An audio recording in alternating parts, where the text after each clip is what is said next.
All right, this is the subject today, heel pain, particularly for people 50 and over. The big question is how to get rid of it. We're going to help you out with that today. So we're going to cover the 3 most common heel pain issues, what's causing them, and then we'll get into detail on how to make your pain less drastic. Now, there is one thing I do want to mention is there is a relatively common heel pain that younger kids have between the ages of 8 and 14. It's called Sever's disease. It's typically associated with growth plates and growing. It usually only lasts for a few months and resolves without any problems. So, in case your children are having that or grandchildren, that is really not a big deal in most cases. Now let's get on with the big 3 we're going to talk about. All right, first we're going to go through each diagnosis and typical symptoms, and then we're going to give you some common treatments you can do at home to help reduce the pain quickly and long-term fixes. Let's go to the first one, which is Plantar fasciitis. That's right. All right, so for plantar fasciitis, very common symptoms are the pain is typically on the heel right at this point, where the plantar fascia, which comes down from the forefoot, connects to the heel right there. Another thing that's very common is when you get up in the morning, you get out of bed and stand, whoa, is it painful? Makes you go like this, and within, a few minutes of walking, it'll stretch out and get okay. That's very common. Mike, you have some more on this? So with plantar fasciitis, typically you might notice a little bit of pain initially, maybe just when you're walking, but it can linger for months. And then it can start radiating, so maybe it's just one spot, and then before you know it, it's the whole bottom of your foot just aches and pains. So that's a common symptom that it is plantar fasciitis. That's right. Let's go on to Achilles tendonitis.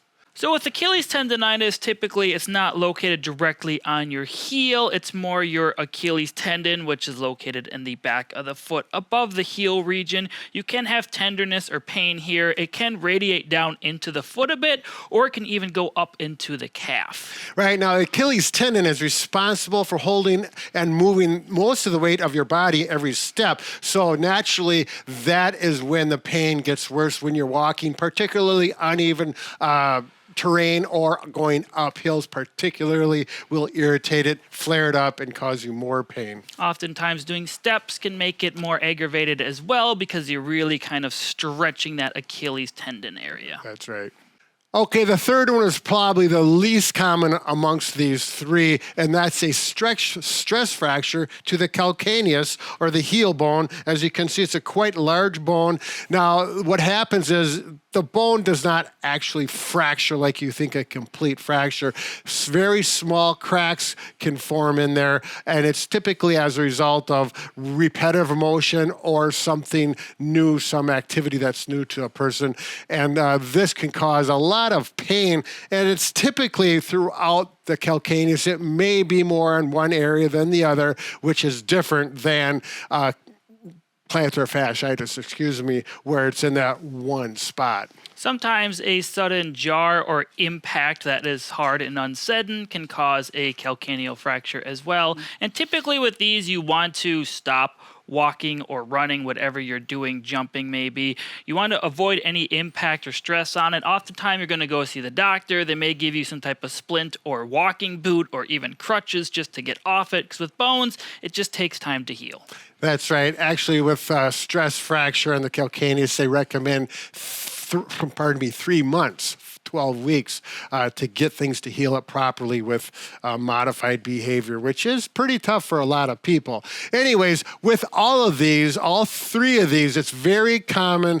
A change in activity, repetitive motion, different footwear can cause these, and it's very difficult to specify in any 3 what exactly is the cause. A lot of people will have plantar fasciitis, no apparent reason, but they have it and they know they have it. Now we're going to go through treatments that actually is consistent with all 3 diagnoses, which can be very helpful and make things a little easier for you.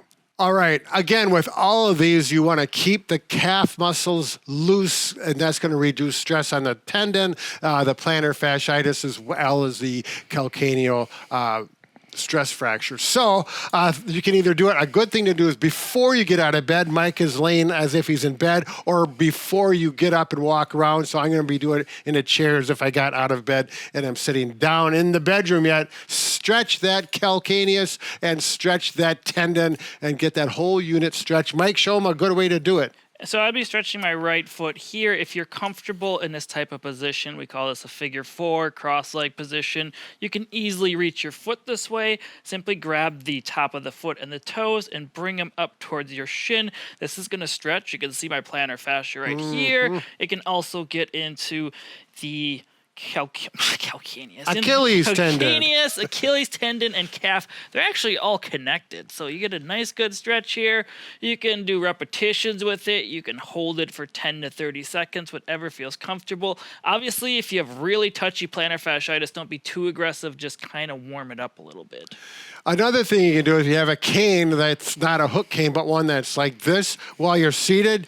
This works best with a shoe on. You put that on the forefoot and it'll kind of grip to the sole of the shoe, and you can simply pull here and get a nice stretch using those arms, leaning back into it as such. Again, 5 or 6 repetitions or so, or hold for 15 to 30 seconds to get that stretched out. Mike's going to show you can use a strap like that or a belt like this where you have a loop and put it around the forefoot in the chair or lying down. You can also use a bed sheet if that works for you. Whatever you have handy, it's the same concept. You can just stretch up. With a band, I like it because it has a little give, so I can actually push down against it, just get some motion and some calf plantar flexion going on. This can kind of strengthen the muscle, move it, getting through some range of motion. Just feels good for me. You don't have to do this, but it's just an option. All right, now we're going to go to the other part of the day. At the end of the day, if you've had plantar fasciitis or one of these diagnoses and your foot is just wore out, it's painful, this is a really good time to take a cold pack. This is what I use, one that's soft and gel when you pull it out of the freezer. Put it on the floor and just put your heel right into it so that it conforms around the calcaneus. Sit it there for 10 to 20 minutes. A real nice way to get that heel to feel better at the end of the day. Now, another thing to think about with heel pain is how you walk. Typically, most people nowadays walk with a heel strike pattern. If your heel already hurts, this is going to put more impact forces on it, aggravating your problems even more. It can also cause issues in other joints such as ankle, knee, hip, even low back. So what we want to do is try to do soft knee walking, we can call it, or walking on your forefoot. So when you take a step forward, try to land on the ball of your foot or front of your foot, not your heel. When you do this, typically it'll take that pressure and load off of your calcaneus, allowing that plantar fascia to settle down more or even heal up. You don't necessarily always have to walk around on your tippy toes like this. This is just a good way to begin, see how it feels. Over time, you can just try taking shorter steps and not landing directly on your heel out in front of you. If you just think about, hey, I'm just going to keep my knees bent as I'm walking, not have them straight out in front of me, it typically will lead to the correct form of walking. This is one of those things that when you change your walking pattern like that, you immediately feel less stress and pain on the problem areas. So you'll know it. Take your time with it. And I like to do it. If I train myself to do this, I like to do it on my concrete driveway. I go barefoot, and I can very clearly take care of my heel pain, which I'm dealing with right now. It's kind of why I made the video. Now, this next one is common sense, at least in my mind. And a lot of people think, I need to work through the pain. You do not do that. If you do an activity that irritates your heel, makes it worse while you're doing it, or as a result of it, for example, my heel pain, if I went running, it didn't hurt while I run, but the next hour afterwards, I was limping. So I had to stop running for a month. Now things are much better. So avoid things that irritate it, no matter what it is. Let the body heal, and then work with these stretches, the walking, and things will improve. Okay, another thing you can do to help improve circulation, which always improves healing, is massage. You can simply use your hands and do a manual massage. For plantar fasciitis specifically, you're going to massage the bottom of your foot. Using your thumbs, at least for me, is the easiest. You can work in and you can do circles deep into that plantar fascia. You're not just working superficially, but you want to get in deep, and splaying, where you push in and pull that apart, and you can do that all the way up to the calcaneus, that heel where that heel pain is. If it's really tender there, stay away from it.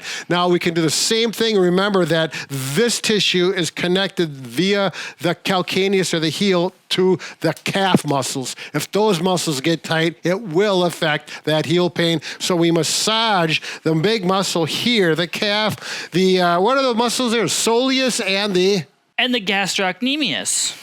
So we're going to work that. Now, the big disadvantage of massaging your muscles is that your fingers will get tired and sore, particularly if you have any arthritis in there. If you do happen to have a massage gun, they really do shine when it comes to this. For the muscle up here, I'm going to show we've got the C2. Now, this new head, this is new technology, it actually heats up. And it heats up very well up to 113 degrees. And I'm going to work that on the muscles. When you find a tight spot, it'll be a little more painful, and you can work around that area. And I'll just continue 3 to 5 minutes. Mike, you want to show how you can do the bottom of the foot for plantar fasciitis? So you're going to have to be able to reach the bottom of your foot if you're using a massage gun. Typically just work the bottom area. I have this nice soft cushioned ball head on here, or an air head would work good. Sometimes the trigger point massage gun heads are going to be a little too aggressive early on. Just go around it. You don't necessarily have to go push directly hard force in. That feels good. You certainly can. You could certainly do the side aspect. Again, if your heel is more tender, work around that region. Don't go directly on it. Over time, if it becomes better, you can massage over it later. But this is a less aggressive massage head, just kind of how to dig in there. Now, if you don't have a massage gun or you can't reach your feet and it's the bottom of your foot being problematic, you can definitely use a foot massager option as well. There are many varieties of these. We have 2 different options you can use. They're nice. You just plug them in, put your feet inside, and let the massager do the work. Right. That's a real nice option. For 20 minutes, you can watch TV, fall asleep, read a book, whatever it may be.